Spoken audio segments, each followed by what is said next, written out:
Have you a memory of hearing you yourself, like as an audience as opposed to as a player with them, John and Paul and whatever, and how they sounded? I mean, I've heard people say they were very crude in the beginning. Yes, even though they may have been crude, as I turned around and said, rock and roll was crude in those days. There was something there which captivated the audience. There was an audience response. Their rapport with the audience was something I'll always remember. That aspect of that magic that was there, was it a very mobile scene like that, or was there a great individual chemistry among the core Beatles?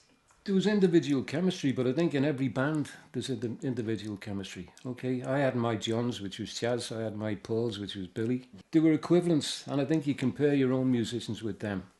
And I think this happens in any, direction of music. It still happens today. You go on stage or you're watching someone, you're looking at what they're doing. You're comparing them. You're putting your musicians up against them. My musicians are looking at their musicians. It goes on. How did you compare the Blackjacks to the Quarrymen in the Casbah? They were my band, right? I would turn around and say that as a performer, the Quarrymen initially when they played here, I would turn around and say my band, the Blackjacks, were equal to them. And that, for four guys who hadn't played together before, I thought we were doing pretty good. We could hold our heads up. Word got out on the street, the Blackjacks are playing. We had our own following. And I suppose that speaks volumes in itself. My estimation is, or am I wrong from my notes, that you joined the Beatles in June 60, August 1960. August 1960, a couple of days before they went to Hamburg. Mm-hmm. What was your friendship like with John and Paul and that? Were you would you have a jar together, or was it? Oh, of course. I mean, what people have got to realise, this was their club. They helped build it. I mean, they helped decorate it. You've seen the rainbow scene by Paul, the Aztec ceiling by John, My Spider's Web. Everyone did the stars, Cynthia Lennon's aspiration of John Lennon on the fireplace. It was their club. They socialised here. When they didn't play, they came back and they socialised. So they'd be here 7 nights a week. They were part of the family, so it was very much a case, yeah, we'd laugh and joke with them. They disappeared. I was with the Blackjacks. Stu Suckleford joined them. Again, that took place down in the Casbah. Paul and John sandwiched them in the middle and turned around and said, you won £50 off John Moore's exhibition, buy a bass and you can become a Beatle, which is what he did, right?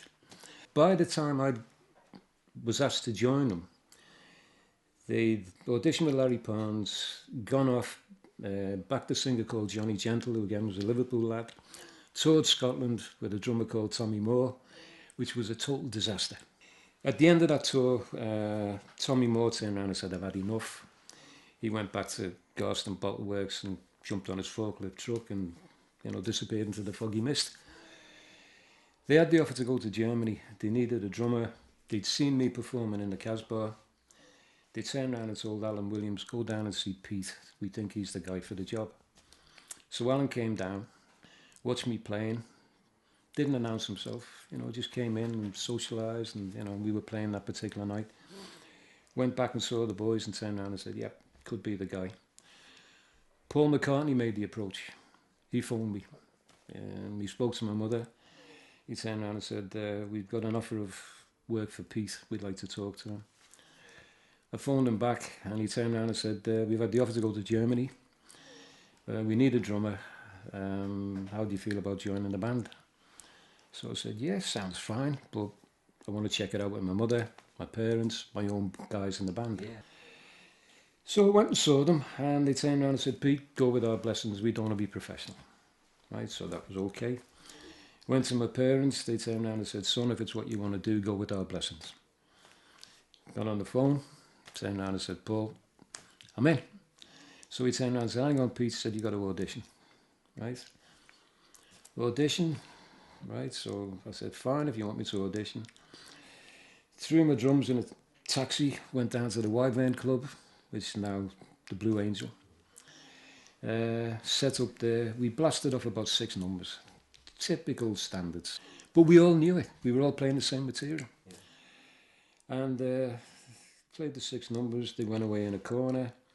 Alan Williams came in, I remember it vividly, and they turned around and said, Alan, meet the new drummer. And he turned around and said, fine, okay. He said, it was a foregone conclusion, Pete. He said, but we wanted to make you audition just in case you asked for too much money. So it was like, oh my goodness me, I had the offer to go to Germany, but you bring them the money question up. And as history portrays now, a couple of days after that, we were off to Hamburg. There's photographs where the Beatles are in Hamburg with Bess, because you were 2 years with the Beatles, am I right? Sure, yeah. Yeah.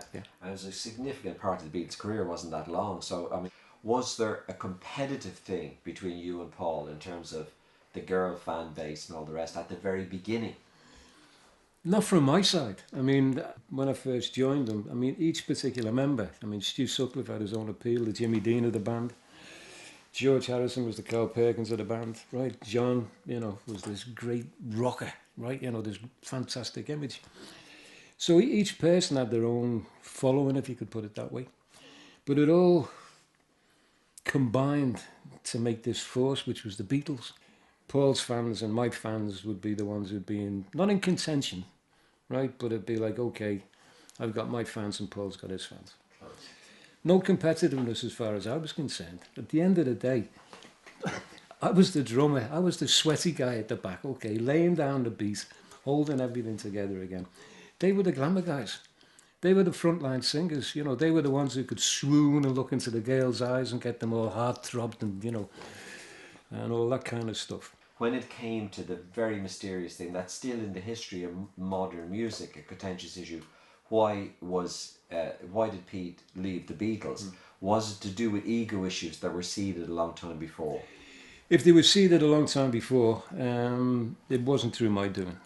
The way I looked at it, and I suppose that's the way I've always looked at it, no matter which fans are screaming for who, they come to see the Beatles. Who they identify within the Beatles, okay, is entirely their own choice. But at the end of the day, they come to support the band. Right, so if Paul gets more screams than me, I get more screams than Paul. What the hell? We were a band. We weren't 5 initial individuals fighting with one another to be the most popular. Right, we were fighting to be the most popular band in Liverpool. So if anyone screamed, it was like, yeah, great, it's working for the band. In that period, the Hamburg period, am I right in saying it was 2 trips to Hamburg? 3. 3 trips to Hamburg. Yeah.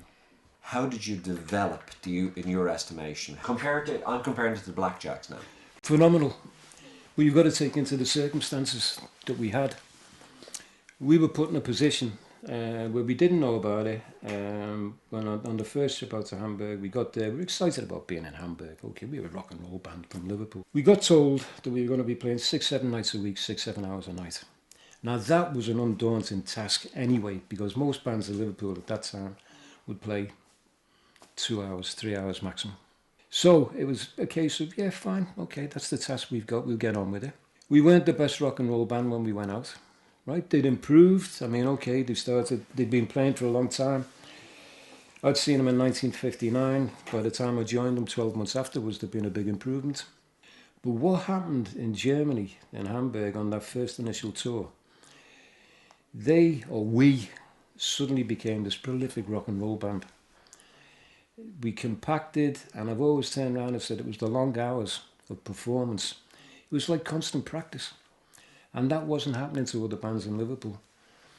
So you take all those hours that we were playing, our showmanship grew, our musicianship grew, the way we addressed ourselves with the audience, we knew when to bait a crowd, when to do, soft music, our showmanship grew. And that was all down to it. So by the time we actually came back to Liverpool, we transformed from being, an average rock and roll band with good singers who were different in styles, to this prolific rock and roll band.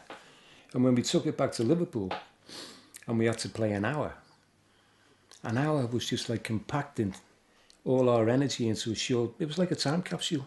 It was just like a bomb going off. So by the time we played in Liverpool, our first performance in the Casbah, which was the first performance we did in Liverpool as the Beatles, 19th of December 1960,